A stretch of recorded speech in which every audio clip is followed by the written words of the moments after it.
السلام علیکم ناظرین۔ لاہور کی ایک سرد شام جب دھند نے پورے شہر کو اپنی لپیٹ میں لے رکھا تھا۔ شہر کے ایک پرانے کیفے کے کونے میں بیٹھا آریان اپنی ڈائری میں کچھ لکھ رہا تھا۔ آریان ایک خاموش اور گہری آنکھوں والا لڑکا تھا جسے لفظوں سے کھیلنا آتا تھا۔ اچانک کیفے کا دروازہ کھلا اور ایک لڑکی اندر داخل ہوئی جس کے بالوں پر برف جیسی اوس کی بوندیں چمک رہی تھی۔ وہ ضروا تھی۔ ضروا کی آمد نے جیسے کیفے کی بے جان فضا میں رنگ بھر دی۔ وہ آریان کے سامنے والی میز پہ آ کر بیٹھی۔ اتفاق سے ضروا کی کتاب میز سے گری۔ آریان نے اسے اٹھایا اور یہی سے ایک ایسی داستان کا آغاز ہوا جسے شاید تقدیر نے بہت پہلے ہی لکھ دیا تھا۔ دن گزرتے گئے اور ان کی ملاقاتیں بڑھتی گئی۔ آریان اور ضروا ایک دوسرے کے لیے لازم اور مظلوم ہو گئے۔ آریان کی شاعری کو ضروا کے روپ میں ایک آواز مل گئی تھی اور ضروا کی زندگی کی خاموشی آریان کی باتوں سے بھر گئی تھی۔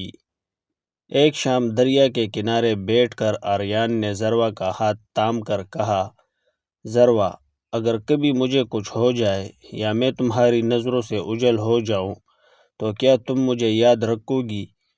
ضروا نے اس کے لبوں پر ہاتھ رکھ دیا اور نم آنکھوں سے مسکرا کر کہا، تمہارے بغیر ضروا کا کوئی وجود نہیں۔ آریان، تم میری سانسوں میں بستے ہو۔ ان کی محبت میں وہ شدت تھی جو عام طور پر فلموں یا ناولوں میں ملتی ہے، لیکن حقیقت کچھ اور ہی موڑ لینے والی تھی۔ خوشیاں شاید زیادہ دیر تک ان کا مقدر نہیں تھی۔ ضروا کے گھر والوں نے اس کی شادی کہیں اور طے کر دی تھی۔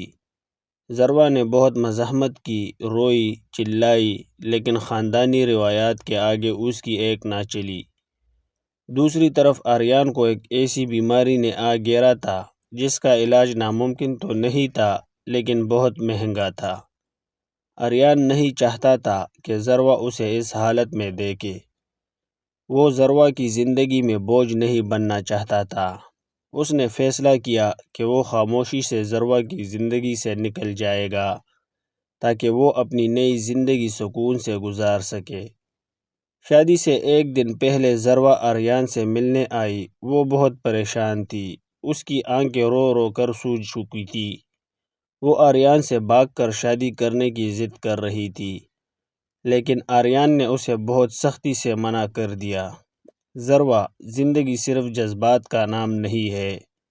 تم جاؤ اور اپنے والدین کی عزت رکھو۔ میں شاید تمہارے لیے وہ خوشیاں نہ لا سکوں جو وہ چاہتے ہیں۔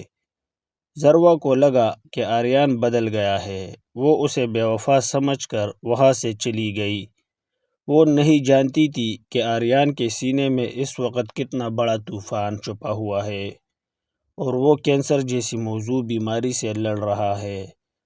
2 سال بیت گئے۔ ضروا اپنی شادی شدہ زندگی میں بظاہر خوش تھی، لیکن اس کے دل کے کسی کونے میں آریان کا زخم اب بھی تازہ تھا۔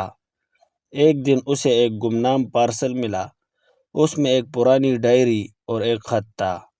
خط آریان کا تھا جو اس نے اپنی موت سے چند لمحے پہلے لکھا تھا۔ میری پیاری ضروا، جب تمہیں یہ خط ملے گا میں اس دنیا میں نہیں ہوں گا۔ تم نے مجھے بے وفا سمجھا اور میں یہی چاہتا تھا تاکہ تم مجھے بھول کر آگے بڑھ سکو۔